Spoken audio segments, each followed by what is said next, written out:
chapter of diversity in living organisms with phylum mollusca. अभी हमने इससे पहले आर्थ्रोपोडा ओवर किया था, जिसमें आपके जो कि लार्जेस्ट फाइलम है इनवर्टिब्रेट्स का, और जिसमें ऑलमोस्ट 9 लाख स्पीशीज अभी भी प्रेजेंट है. Now the next phylum to arthropoda is mollusca. Mollusca के अंदर the very common organisms which you have seen are octopus, snails, slugs. ये कॉमन ऑर्गेनिजम्स हैं जो आप मोलस्कन्स के अंदर जानते हैं. So these are the various organisms. Now we'll come the specific characteristic features of molluscans. Molluscans जो हैं बेटा soft bodied organisms हैं. पहली चीज सॉफ्ट बॉडीड ऑर्गेनिजम्स हैं, जैसे कि आपने आर्थ्रोपोडास में देखा कि उनके ऊपर काइटिनस स्केलेटन है जो कि एक टाइम के बाद शेड होती रहती है. But molluscans are soft bodied organisms. इनके ऊपर एक कैल्केरियस शेल हो सकती है, with a calcareous shell means उस सॉफ्ट बॉडीड के ऊपर एक कवरिंग है. Molluscans are soft bodied organisms. अच्छा, इनका अगर हम साइज देखें तो ये माइक्रोस्कोपिक से जायंट फॉर्म्स तक है. इसके अंदर माइक्रोस्कोपिक से giant forms you can find in phylum Mollusca.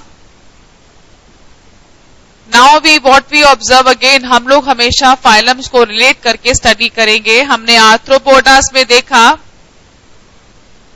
कि अभी तक एनालिड्स के अंदर हमारे पास डिस्टिंक्ट हेड नहीं था, अर्थवर्म के अंदर, लीच के अंदर, लेकिन कुछ सेगमेंट्स उनकी बॉडी के कॉन्सेंट्रेट हुए थे to the formation of head. And in phylum arthropoda we saw a distinct head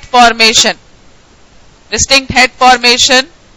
और मोलस्कन्स में देखेंगे उसके अंदर हेड और थॉरिक्स में, आर्थ्रोपोडास में हेड और थॉरिक्स में डिवाइडेड है बॉडी, while मोलस्कन्स के अंदर the body is differentiated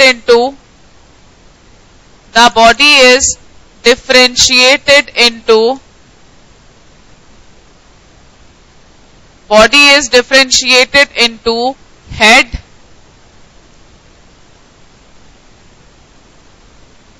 visceral mass, जिसकी वजह से उसको सॉफ्ट बॉडीड कहा जाता है, and the foot. Head, visceral mass and foot. उसके अलावा मोलस्कन्स जो है, जैसे कि मैंने अभी लिखा, they are soft bodied organism with a calcareous shell. And जो अब सीलोम है, that is true in nature. अब वो ट्रू ही चलेगा आगे, क्योंकि स्यूडोसीलोमेट हमारा कहां स्टार्ट हुआ था? नेमेटोड्स में. एनालिड्स में भी ट्रू सीलोम था, आर्थ्रोपोड में भी that coelom has transformed into haemocoel, जिसमें ब्लड फिल्ड है. एलिमेंट्री केनाल अब कंप्लीट है, तो it will go ahead with complete alimentary canal. Triploblastic ये हो चुके हैं, तो आप लिख सकते हैं जो फीचर कॉमन है वो चलेगा. ट्रिप्लोब्लास्टिक हो चुके हैं. ट्रिप्लोब्लास्टिक कहां से स्टार्ट हुआ था? प्लैटीहेल्मिन्थ्स में से. नाउ उसके अलावा हमने आर्थ्रोपोड्स में देखा कि we observed in arthropods that they respire through gills, book lungs, book gills, trachea. There were very varied respiratory organs. Molluscans क्योंकि aquatic है, they are aquatic organisms, purely aquatic हैं. दे हैव गिल्स, उन gills को ctenidia कहा जाता है. टीनाइडिया, CTENIDIA, टीनाइडियाज. So this is all about the molluscans.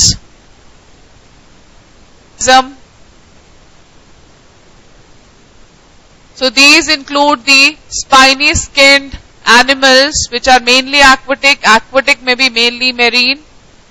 Gregarious मिलेंगे. Gregarious means जो ग्रुप में रहते हैं. Solitary भी मिलेंगे. और बॉटम ऑफ द सी में मेनली आपको एकाइनोडर्म्स मिलते हैं. स्लो मूवर्स हैं. बहुत ही कॉमन ऑर्गेनिज्म जो कि बच्चे जानते हैं, that is the starfish. Starfish, sea cucumber.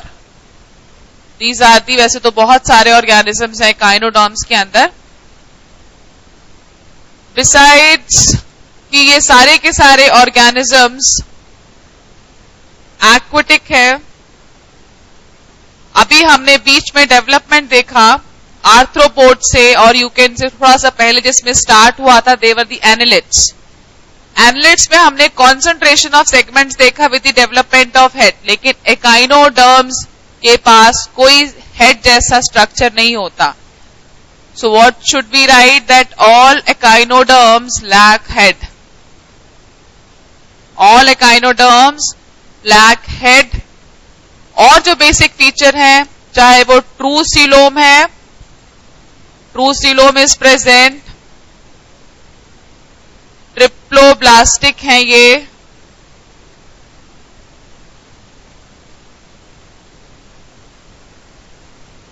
जो कॉमन फीचर है. उसके अलावा हमने इसका मेन फीचर देखा जो बॉडी सरफेस है. The body surface is covered by calcareous spines.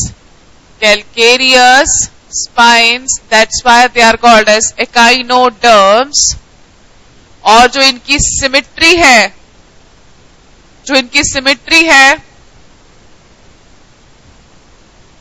Symmetry is radial.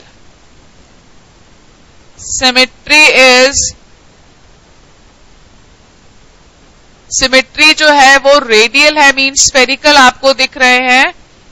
Radial किस में है? एडल्ट्स में. लेकिन जो इनकी लार्वल स्टेज है, उसमें सिमेट्री कुछ और होती है. उसमें सिमेट्री बायलेटरल है. Symmetry is bilateral in larval stage, radial in adult stage. So, these are the few basic features of echinoderms. मैं आपको कुछ pictures echinoderms की दिखाती हूँ. आप ये कुछ echinoderms देख सकते हैं. A very common organism which has got the ability to regenerate, that is the starfish. It's a sea urchin. Sea cucumber, which is looking like a cucumber. This is the feather star and basket star. So these are very few common organisms of echinoderms. So इसके साथ हमारा invertebrate part खत्म होता है. We'll be starting with vertebrates, and vertebrates से पहले आपका हेमिकॉर्डाटा है. बहुत छोटा सा फाइलम हेमिकॉर्डाटा जो कि लिंक करता है इनवर्टिब्रेट और वर्टिब्रेट्स को. और कॉर्डेट्स में you have fishes, amphibians, reptiles, birds and mammals. जिसके साथ आपका ये डायवर्सिटी वाला चैप्टर खत्म हो जाएगा.